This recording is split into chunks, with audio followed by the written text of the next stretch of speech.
देखिए बीएसपी का बीजेपी से गठबंधन कहीं ना कहीं किसी न किसी तरह से बीजेपी को फ़ायदा पहुंचाने की बात हर जगह महसूस होगी आपको।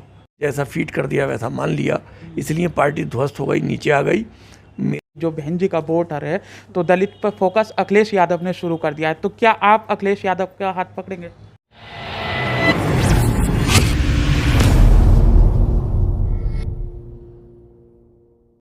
नमस्कार, मैं राहुल कुमार और आप देख रहे हैं मेरा जिला।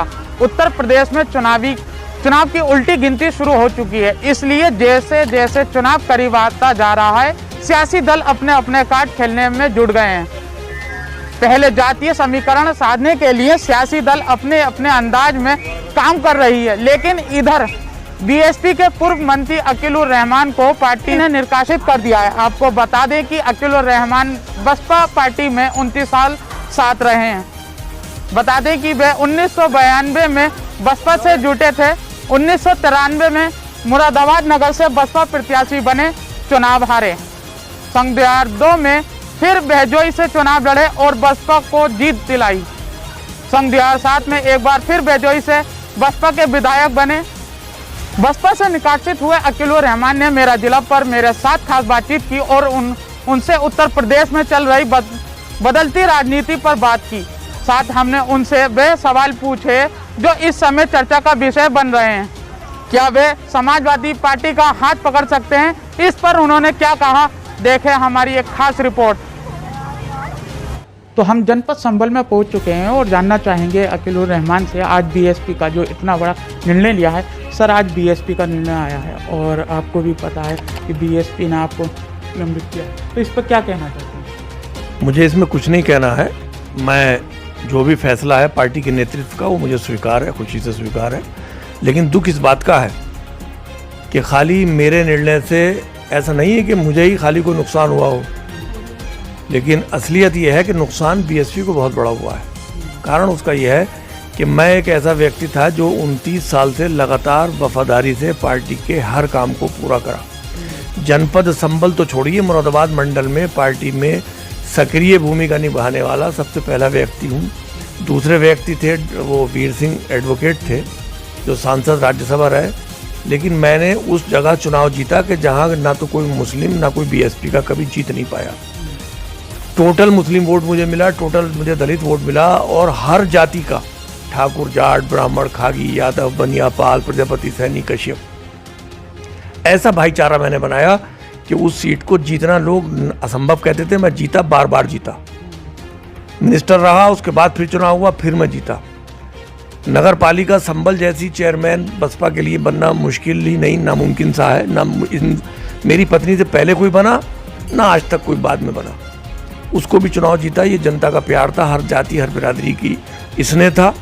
संगठन में मैंने हर पद पर रहकर काम किया, बल्कि 2003 में जब मैं मंत्री था और कुछ हमारे ही 43 विधायक टूटे दूसरी पार्टी में, मेरे ऊपर भी बहुत लालच और लोभ और प्रलोभन सारी चीज़ें थी, मगर मैंने ना तो कोई लोभ किया।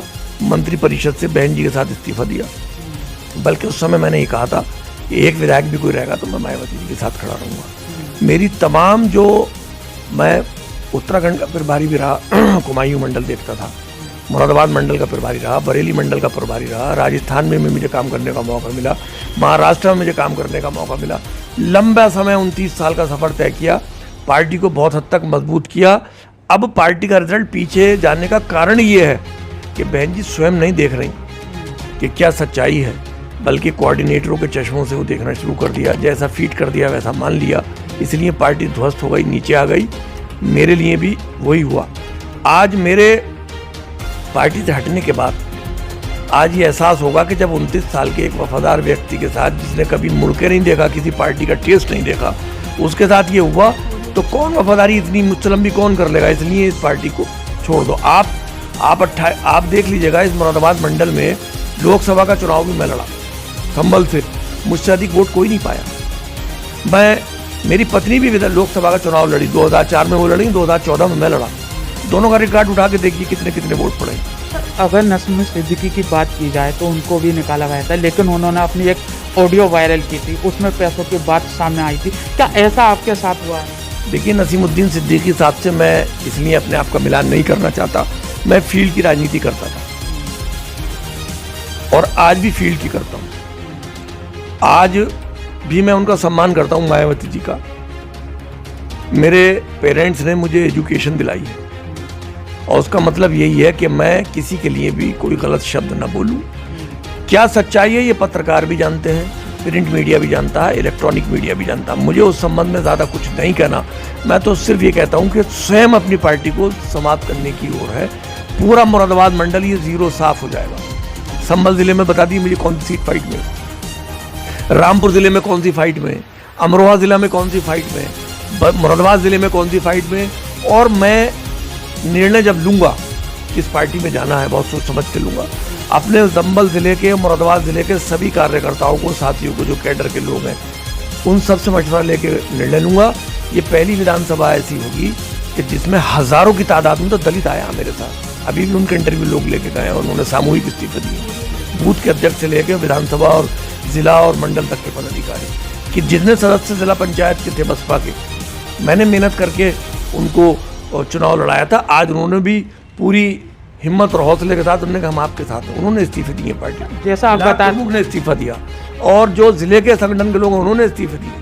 जैसा आप बता रहे हैं कि अब ग्राफ तो नीचा आया है बीएसपी का, स्पीड से तो देखा जा रहा है कि जो बहन जी है मायावती, वो फील्ड में ना लेकर ट्विटर से अपने राजनीति कर रही हैं। तो ऐसे में कुछ लोगों का ये भी मानना है कि बीएसपी का बीएसपी से तो अंदर खाने गठबंधन हो चुका है। तो इस पर आप क्या कहना चाहेंगे? नहीं, देखिए, बीएसपी का बीजेपी से गठबंधन अपरेंटली कहीं नहीं दिखेगा, लेकिन कहीं ना कहीं किसी न किसी तरह से बीजेपी को फायदा पहुंचाने की बात हर जगह महसूस होगी आपको। ये मैं भी महसूस करने लगा कुछ दिनों से, आप भी महसूस करते होंगे। अब आने वाली जो समय है वो ये समय बताएगा कौन किसको ये फायदा पहुंचा रहा था, और इसीलिए समय से पहले बहन जी ने निर्णय किया, मेरे लिए बहुत अच्छा है। मैं भी इससे संतुष्ट हूँ पूरी तरह से कि अगर वो उन्होंने निकाला उनका फैसला। मेरा भी मन जो है वो भारी इसलिए हो गया था कि अपने आप स्वयं कुछ नहीं देख रही हैं आप, पार्टी को हाईजैक चंद लोगों ने कर लिया और उन्हीं के कहने से होने लगी। उन्हें पता ही नहीं कि कौन मेरा कितना वफादार है। अगर पार्टी में अच्छे प्रस्ताव को, अच्छी बात को, या बहन जी से ये रिक्वेस्ट की जाए कि आप थोड़ा फील्ड में ये है, तो वो उसको नाराज़गी समझ के उसे अनुशासनहीनता समझा जाने लगा। अगर दलित की बात की जाए तो दलित के लिए अखिलेश यादव ने कहा है कि जो बहन जी का वोटर है तो दलित पर फोकस अखिलेश यादव ने शुरू कर दिया है। तो क्या आप अखिलेश यादव का हाथ पकड़ेंगे?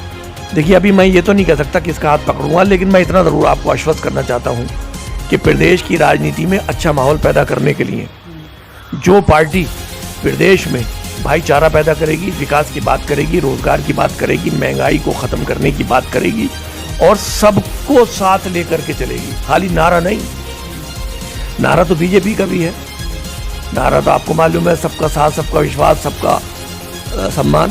तो सबके सम्मान के साथ जाएंगे आप? नहीं, बीजेपी नारा नहीं, खाली नारे से कुछ नहीं होता। नारा तो बहन जी का भी है, सरदन हिताय सरदन सुखाए, लेकिन अमल दिखता हुआ मुझे दोनों जगह नहीं दिख रहा। इसलिए प्रदेश के हित में, जनता के हित में ऐसी पार्टी का दामन पकड़ा जाएगा जिससे सारे मेरे कार्यकर्ता, बहुत भारी तादाद में कार्यकर्ता हैं, बहुत भारी तादाद में हमसे प्यार करने वाले लोग हैं, जहां वो सलाह देंगे उनकी सलाह से जनहित और प्रदेश हित में ऐसा फैसला लेंगे कि जिससे कि लोगों को राहत महसूस हो और सरकार बने। तो ये थे हमारे साथ अकीलुर रहमान। तो आपने देखा कि बीएसपी पार्टी से निकासित हुए अकीलुर रहमान ने मेरा जिला पर खास बातचीत में बताया कि आने वाले वक्त में मायावती को ये जो काम इन्होंने किया है उस पर भारी पड़ेगा। आखिरकार आने वाले वक्त में ये देखना होगा कि अकीलुर रहमान किस पार्टी की ओर जाते हैं। संभल से मेरा जिला के लिए राहुल कुमार।